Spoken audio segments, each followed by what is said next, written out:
Bismillahirrahmanirrahim. Assalamualaikum warahmatullahi wabarakatuh. Waalaikumsalam warahmatullahi Bertemu kembali dengan kita di podcast aku. Alhamdulillahirrahmanirrahim. Pada sore hari ini kita bersama dengan Ustaz Itang, masih dengan Ustaz Itang. Assalamualaikum Ustaz. Waalaikumsalam warahmatullahi wabarakatuh. Tapi sebentar nih, katanya ada panggilan khusus. Kok masih Ustaz juga? Oh, oke. Ya, kita dari podcast episode ini kita akan coba panggil Ustadz Itang ini dengan AA Itang, gitu ya, begitu ya. Tapi nggak saingan sama Agim dong. Manggilnya A nih Ustaz. Boleh lah. Orang Sunda kan itu biasa. Siap. Berarti kita akan coba panggil dari episode kali ini AA Itang. Jadi kita akan membahas mengenai banyak hal di bulan Ramadan. Dan hari ini sebelumnya kita itu sering sekali ya mendengar Ramadan itu sebagai ini, sebagai itu, bulan ampunan, bulan penghapus dosa, bulan yang membebaskan diri dari neraka gitu ya Ustaz ya. Namun ada satu hal nih yang kadang jarang mendapat spotlight, yaitu puasa itu sebagai al-junnah atau sebagai perisai. Asyamu junnatun awija, sebagai perisai dan atau pelindung diri begitu Ustaz. Nah ini itu maksudnya bagaimana Ustaz? Ya, bismillahirrahmanirrahim. Alhamdulillah, wassalatu wassalamu ala rasulillah wa ba'd. Kita bisa berjumpa lagi ya. Iya Ustaz. Masya Allah, padahal tadi hujannya luar biasa, deras sekali. Iya. Hampir saja kita tidak bisa mampir ke studio. Iya Ustaz. Dalam satu hadis Rasul mengatakan asyamu junnah. Saum itu junnah itu perisai. Perisai, apa yang dimaksud dengan perisai di situ? Kalau makna yang diketengahkan oleh Ibnu Hajar al-Asqalani dalam Syarah Sahih Bukhari, dia mengatakan bahwasanya an-nasiyam yastur sahibahu wa yahfaduhu minal wuqu' fil ma'asi. Jadi puasa itu membentengi yang puasa untuk terjebak dalam maksiat. Oh. Ya, jadi Iya. benteng untuk tidak melakukan maksiat dengan puasa itu. Berarti bila kita sedang berpuasa tuh biasanya diri kita tuh terlindung dari keinginan untuk bermaksiat atau gimana gitu? Ada hadis yang mengatakan bahwasanya setan itu mengalir dalam tubuh manusia. Inna syaitana yajri fi ibni adam majrad dam. Sesuai dengan aliran darah ya. Darah ini akan mengalir dengan deras ketika orang tuh makan minumnya normal. Nah ketika puasa tentu kita nggak makan nggak minum. Oh iya. Nah dengan demikian ya setan ini juga pergerakannya menjadi terbatas. Nah disitulah fungsi saum dari membentengi diri dari dosa gitu. Mestinya begitu. Mestinya seperti itu ya. Nah ini kan juga saya pernah melihat ringkasannya dari hadis ini tuh ya Zat. Jadi sebenarnya puasa itu juga membentengi kita dari yang bukan membentengi sih, membatasi kita dari yang halal gitu untuk latihan menjaga diri kita dari yang haram. Itu benar apa enggak Zat? Itu makul sekali ya, logis sekali kan. Puasa itu jangankan yang haram, sedang puasa itu yang halal saja kita tinggalkan. Yang haram yang halal kita tinggalkan. Makan minum yang halal kita tinggalkan. Ketika yang halal saja bisa ditinggalkan, tentu yang haram akan lebih mudah lagi untuk ditinggalkan. Ya, ketika puasa sudah latihan nih, yang halal aja ditinggalin. Ada sisa kolak kita tinggalin, ada susu di kulkas ditinggalin, mungkin ayam bakar tersisa ditinggalin meskipun cuma palanya tuh. Palanya kita tinggalin meskipun enak, apalagi yang haram. Nah disinilah peran wijanya itu di situ. Bahkan segelas susu pun kalau udah azan juga ditinggal ya. Ada subuh ditinggal. Kalau orang dibilang berbuat atau terbebas dari dosa nggak mungkin, ya kan? Dalam hadis Rasul mengatakan kullu bani Adam khata' wa khairul khata'in at-tawwabun. Setiap anak Adam itu punya potensi melakukan dosa, tapi yang terbaik itu adalah mereka yang bertaubat. Gitu. Ibarat ada kata pepatah mengatakan begini, bukan patah pantun lagi nih. Pantun lagi. Ramadan bulan puasa, ngambil air pakai tembikar. Manusia itu tempatnya dosa, suka berbuat dosa, tapi jangan lupa banyakin istighfar. Gitu. Ini Ramadan ini wija. Oh, jadi itu pengertian wijaknya itu seperti itu ya, Yeah. Jadi membentenginya itu bahkan total, nggak cuma yang haram selama Ramadan pun halalnya juga kita tinggalin. Betul. Imam Al-Alusi beliau dalam bukunya Ghaliyatul Mawa'id, saya lagi baca itu, tebal kitabnya. Itu ada 30 subtema. Di antara tema Ramadan menarik sekali, dia bilang begini.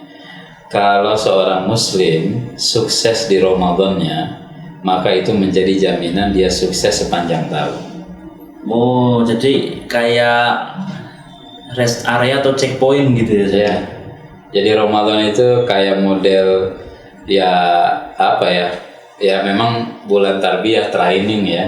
Iya. Kalau bagus, optimal, seakan-akan dia punya saham yang cukup untuk 1 tahun. Oh, gitu. Jadi misalkan apakah setiap harinya itu akan lalai, itu lihat Ramadannya tuh. Apakah dia menyepelekan perbuatan dosa, dia lihat Ramadannya tuh. Kalau Ramadan ini optimal, maksimal, setiap waktunya dioptimalkan secara baik ya, dia jaga benar, dia akan sukses. Nah, gitu. Puasa yang model begitu tuh berfungsi sebagai wija, sebagai junnah bagi dirinya. Jangan sampai dipahami Ramadan doang. Nah, ya itu yang mau saya tanya itu. Iya. Kan biasanya kayak Ramadan kan habis maghrib atau habis taraweh kan ada tadarusan gitu ya. Tapi itu biasanya ya udah gitu, selesai di Ramadan ya Selesai juga ya. Malam setelah Idul Fitri juga udah nggak ada kayak gitu. Nah, itu apakah masuk kayak gitu itu gimana? Nah, itu berarti salah satu indikator dari tanda petik gagalnya puasa itu ya. Oh, bisa dibilang salah satu indikator gagalnya dia dalam berpuasa ketika tanaman-tanaman kebaikan yang dia lakukan saat puasa itu tersapu angin setelah puasa, setelah selesainya puasa. Langsung nggak ada. Langsung blast. Oh, langsung blast gitu ya. Tuntas, waduh. Sayang sekali. Kalau kembali ke Imam Alusi, oh berarti gagal. Berarti gagal ya saja. Ya meskipun nggak semuanya kali ya, kebaikan di Ramadan ini kan kalau dijaga berat. Berat ya. Tapi di Ramadan itu kan tahu-tahu kita 11 rakaat itu nyantai aja ya. Udah biasa ya. Biasa aja. Bahkan tadi malam si Fayat juga ikut juga taraweh sampai tuntas. Di mana sih?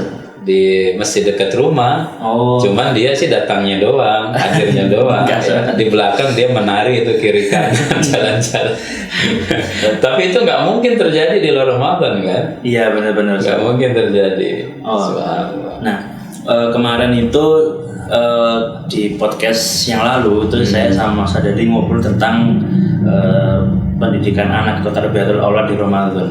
Nah kalau konteksnya wija dan pendidikan keluarga itu gimana Ustaz kalau menurut Ustaz?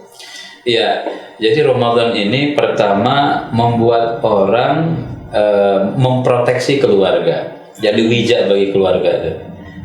Keluarga lebih harmonis, ya kan? Kenapa lebih harmonis? Karena kebersamaan, momentum kebersamaannya di Ramadan itu tinggi.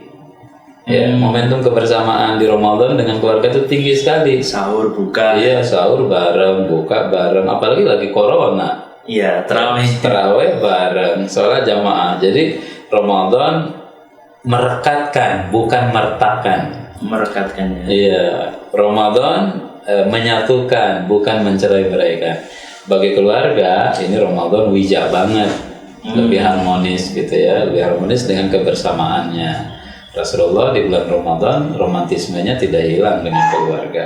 Iya. Yang lain Ramadan ini merekatkan dengan keluarga dari sisi pengamalan atau aplikasi ibadah yang dilakukan secara bersama-sama, Bang. Begitu. Ya kan tadi puasa bareng, kemudian ketika saat berbuka bareng, kemudian sahur bareng, sholat tarawih juga jamaah. Iya. Itu satu yang mahal loh. Iya sih. Di hari-hari biasa. Iya. Kadang pulang ke rumah itu jam 9, jam 10. Orang kalau lihat aja jalanan itu, macetnya, durasi macetnya itu. Iya. Momen macetnya itu berubah. Berubah. Biasanya pada maghrib Nah, sekarang tuh berubah jam 4 Pada asar pada asar tuh sudah mulai ramai. karena mereka ingin sekali buka bersama keluarga. Nah, itu wija banget. Oh, Itu benteng sekali, luar biasa. Saya tuh pernah membaca gitu, Imam Ghazali itu membagi orang yang siam itu atau orang puasa tuh ketiga, ada umum, ada khawas dan khawasil khawas. Nah itu maksudnya seperti apa sih? Ya, ini Imam Ghazali luar biasa ya, disebut dengan Hujatul Islam ya. Hujatul Islam. Nah, dalam puasa, kemudian kita kaitkan sama wija tadi itu. Puasanya puasa umum al-awam ya, puasa perut doang, nggak makan nggak minum. Puasanya khawas itu bukan hanya perut tapi juga anggota tubuh loh, mata, telinga, lisan itu dipuasain juga. Kemudian puasa khawasul khawas itu lebih dalam lagi, kata Imam Ghazali itu puasanya hati gitu. Puasanya hati termasuk hati, berarti berhenti kayak untuk zone real gitu ya. Bukan hanya itu Bang, jadi puasa hati itu al-imsak atau asyam anil himamid daniyah wal umuri dunyawiyah. Jadi pikiran-pikiran materi, pikiran dunia itu dikuasain juga tuh, pikiran tuh, orientasi gitu, nggak nyibukin diri sama dunia. Contoh sederhana kata Imam Ghazali begini, bagi level 3 puasa yang al-khawasil khawas itu, dia sebelum maghrib sudah keingetan atau sudah kepikiran nanti makan apa, buka pakai apa, itu udah batal puasanya. Ngeri kan? Padahal mikirin takjil ya. Iya kan, ya logis juga, orang lagi puasa kok udah mikirin makan. Tapi itu kata Imam Ghazali siyamul anbiya, puasanya para nabi. Nah, kaitannya dengan wija. Nah, puasa ini bisa menjadi wija minimal di level 2 tuh. Saumul khawas. Karena di saumul khawas bukan hanya puasa yang sifatnya perut, tapi indranya juga berpuasa dari berbuat maksiat. Gitu. Soalnya kalau puasa level 3 tadi harusnya nggak ada yang jualan takjil. Ya, enggak juga sih. Soalnya kan mikirin orang mikirin mau buka aja itu udah pasti ada. Kan itu saumnya para nabi. Iya, makanya sekarang udah nggak ada nabi. Udah nggak ada. Makanya menjamur tuh marjan, timun suri. Untuk kita yang paling realistis dikejar itu level 2-nya. Level 2 itu realistis sekali. Saumu al-khawas. Dan ini siamus sholihin. Siam solihin, puasanya orang-orang soleh. Berarti masih bisa digapai ya, soalnya siam solihin bukan siamul anbiya. Bukan siamul anbiya, masih mungkin, sangat mungkin sangat mungkin. Dan mestinya mungkin ke sana, sehingga nanti ulama itu ada yang mengkategorisasi kalau dia berbuat maksiat batal nggak puasa. Ada yang mengatakan batal puasa. Dia puasa tapi dia ngomongin orang lain. Dia puasa tapi dia korupsi. Percuma dia puasa. Ada yang mengatakan, ulama mengatakan puasanya batal gitu. Meskipun jumhur mengatakan ya secara syariat, secara fikih nggak batal. Secara fikihnya nggak batal. Tetapi secara syariatnya pahala itu sia-sia. Kam min shaimin laisa lahu min siyamihi illa al-ju' wal 'atash. Betul. Banyak orang puasa tapi dia hanya lapar dan haus saja gitu. Nah, pertanyaan terakhir nih Sat. Nah, kan kebanyakan kita nih kan mungkin ya kalau ngerasa itu kayaknya masih di siam yang umum tadi ya. Nah, supaya bisa meningkat di tahun ini di siam al-khawas itu ada tips-tipsnya nggak? Wallahu a'lam bissawab. Tipsnya adalah yang pertama program diri ya. Mesti diprogram nih. Buat perencanaan, planningnya apa nih puasa kita. Jadi kalau planningnya hanya nggak makan, nggak minum ya berarti dia nggak akan sampai naik ke level 2. Dia mesti punya planning, mesti ada irodah, mesti ada kemauan gitu. Meskipun ketika masuk level ini banyak tantangan, banyak halangan. Tetapi kalau dia memang menginginkan sesuatu yang spesial, dia mesti siap berkorban. Idza kanatin nufusu kibaran, kalau jiwa ini punya obsesi untuk mendapatkan sesuatu yang besar, ta'ibat fi muradihal ajsam, maka fisik ini akan kelelahan untuk menggapai cita-cita mulia itu. Saya pikir dari planning.